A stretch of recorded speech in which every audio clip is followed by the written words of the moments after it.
નમસ્કાર મિત્રો, હું આપનો ડીપી જોગરાણા. મિત્રો, આજે દુઃખ સાથે કહેવું પડે કે ગરવી ગુજરાતની અંદર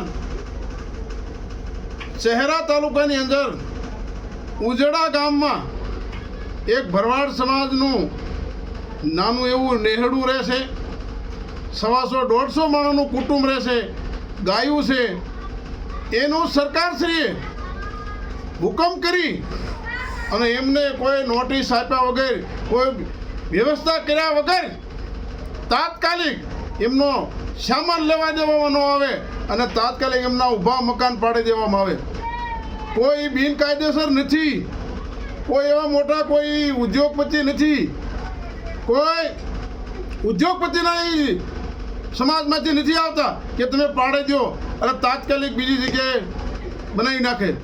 સરકારની આવી જવાબદારી હોય છે. સરકાર કેવી હોય?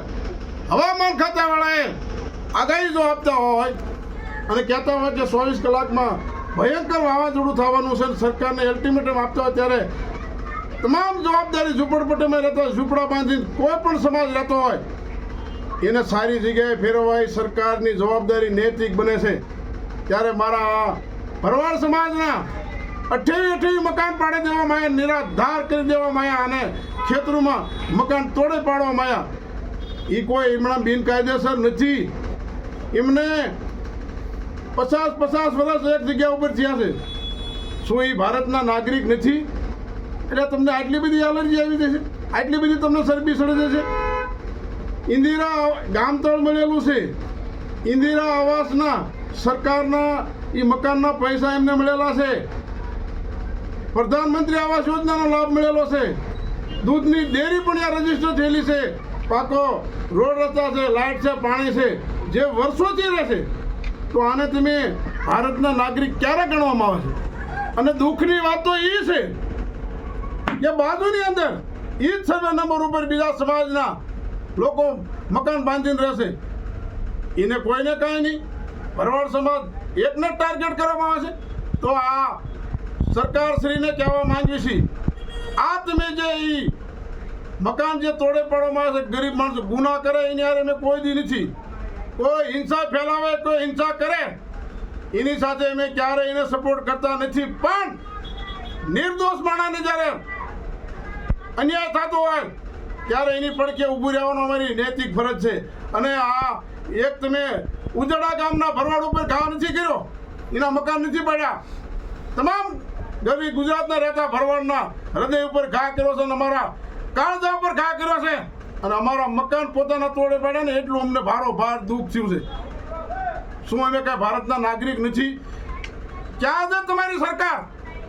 જો હમણાં ગોધરા જિલ્લામાં, પંચમહાલ જિલ્લામાં તાલુકા પંચાયત જ્યાં ભાજપની હોય, જિલ્લા પંચાયત ભાજપની હોય, ધારાસભ્ય ભાજપના હોય, એટલું નહીં સંસદ પણ ભાજપના હોય, અને છતાંય જો અમને નિરાધાર કરી દેવામાં આવતા, તાત્કાલિક હુકમ કરી અને રાજકીય કિનાખોરી રાખીને મકાન તોડી પાડવામાં આવતા, એક જ સમાજને ટાર્ગેટ કરવામાં આવતા હોય તો અમે ક્યારેય સાખી લેવાના નથી.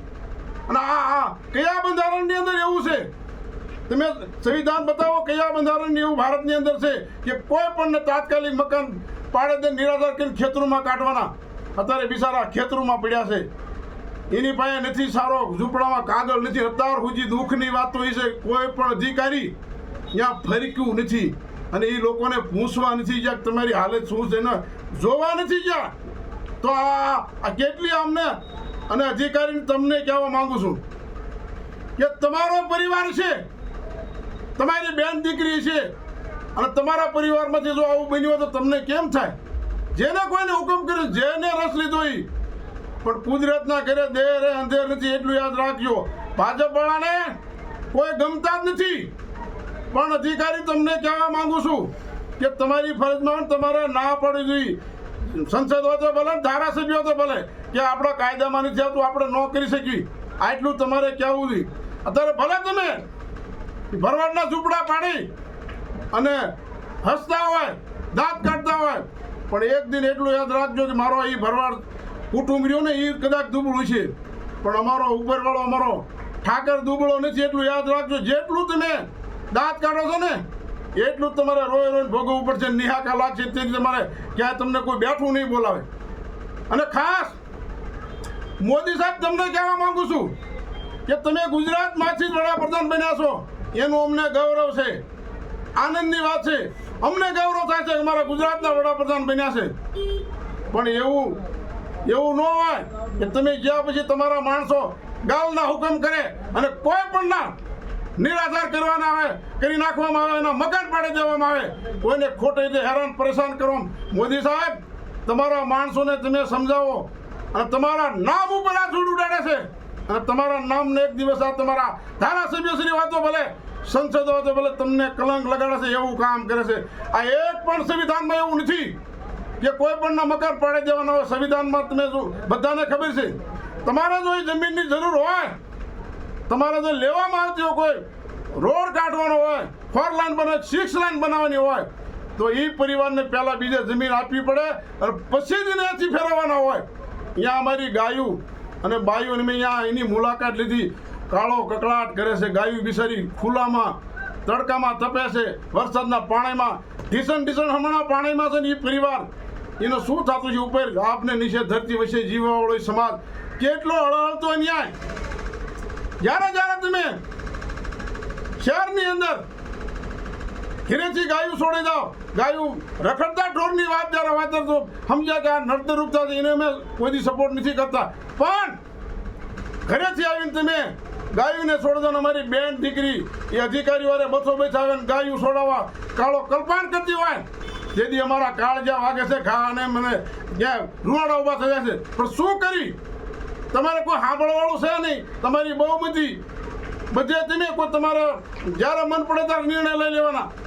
આ જે આગળના ગઢિયા અમને કહેતા કે આ ભાજપની સરકાર છે ને, ગુંડાની સરકાર છે ને, એ તમે સાબિત કરી દીધું.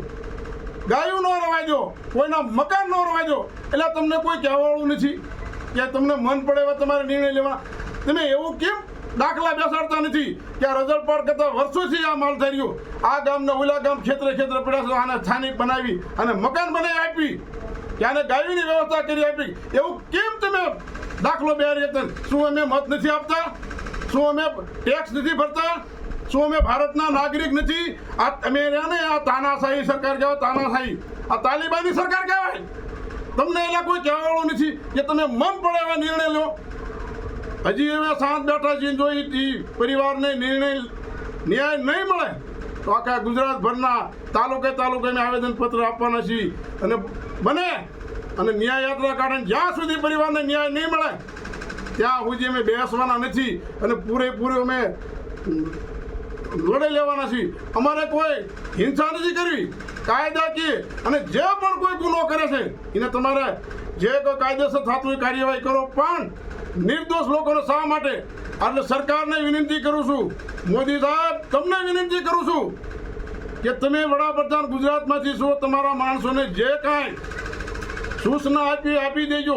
આ ખોટી રીતે ગરીબ માણસોને કોઈને હેરાન ન કરે મહેરબાની કરીને, નકર એક દિવસ સમય એવો આવશે કોઈ બેઠું બોલાવશે નહીં. જય હિન્દ, જય ભારત, જય ઠાકર.